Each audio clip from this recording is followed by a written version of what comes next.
Donc là, je vais savoir ce qui va se passer quand je vais cliquer sur le bouton. Et là, c'est plus une propriété, ça va être un événement. Donc on peut les voir dans la fenêtre de propriété ici, les événements. J'ai l'événement clic, c'est justement celui qui m'intéresse.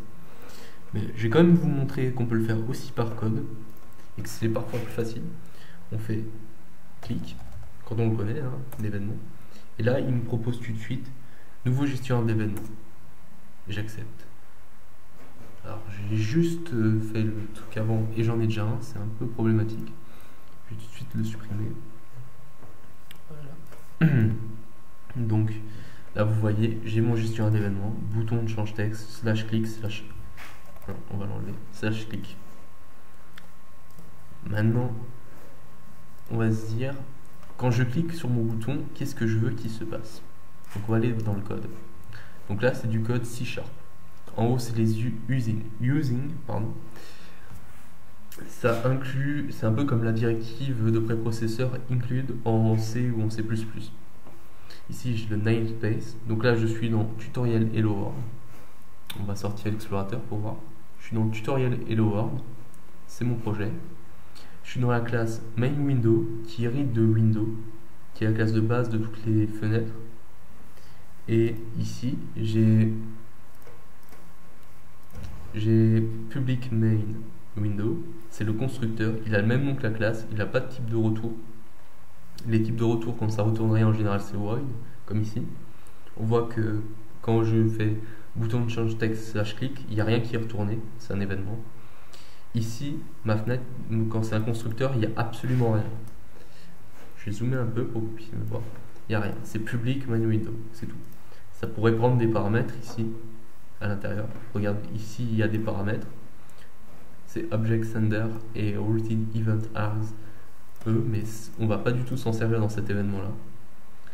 Vous voyez qu'il vous a déjà mis un petit commentaire, il est sympa pour Visual Studio. Et dans mon bouton, je vais mettre la logique. Alors ma logique c'est quoi? C'est que je veux que le texte qui est ici, dans ma textbox, il se retrouve ici dans mon label. Et pour ça, j'ai deux propriétés. Ici, j'ai la propriété texte, qui est une string. Le string, c'est une chaîne de caractères. C'est n'importe quel texte, c'est une string. Par exemple, si je vais dans Visual Studio, que je regarde ça, outil, c'est une string qui est contenue dans un menu. Enfin, dans un menu item, etc. Donc là, j'ai une string. Et ici, mon content, ça peut aussi être une string. Donc le résultat, c'est que je vais envoyer directement dans la propriété content de mon label, la propriété texte de ma textbox. Donc c'est facile, label output point content. C'est exactement les mêmes, vous avez vu, label output point content ici. C'est pareil mais en C# égale textbox input point text. Et là je vais directement envoyer la chaîne de caractères texte dans la propriété texte dans la propriété content. Donc on va compiler tout ça. Normalement il n'y a pas d'erreur. Là j'ai tapé votre texte ici. Ok. Donc je vais mettre le site du 0 par exemple. On va peut-être prendre la loupe un peu. Ici. Voilà. Voilà. Ça devrait le faire. Vous voyez le titre du 0. Changer de texte. Et j'ai mon texte qui change. On va quitter la loupe juste.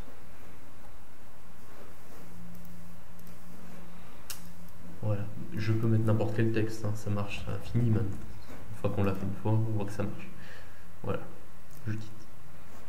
Maintenant, je me dis, ce serait peut-être mieux si ma textbox.input, ici, une fois que j'ai tapé mon texte, elle est vide. Je la mets à 0, parce que je vais taper un autre texte. Donc je vais faire pareil, point texte, égal, rien, une chaîne vide. Donc vous voyez, je peux faire avec une chaîne vide, ou je pourrais mettre un nombre, etc. Je ne suis pas obligé d'utiliser un autre contrôle, hein, ce qui paraît assez évident. Donc on va réessayer vite fait, pour le plaisir.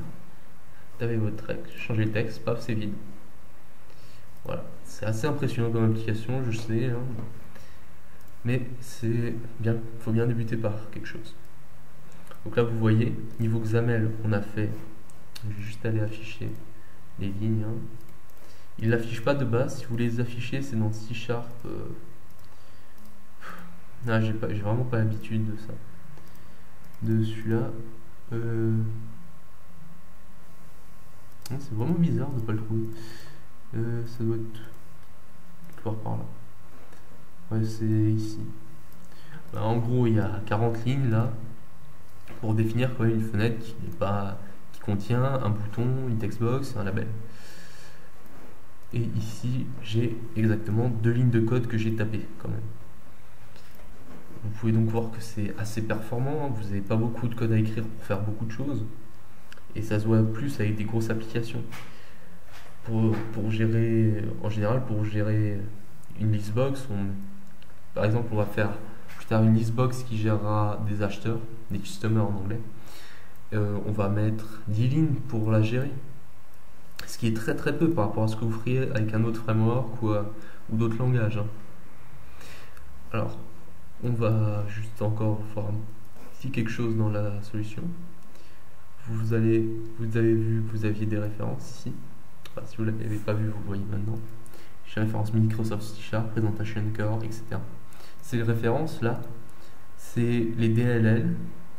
Et nous, ce qu'on utilise quand on fait des using, comme vous avez vu ici, c'est des classes contenues dans ces DLL.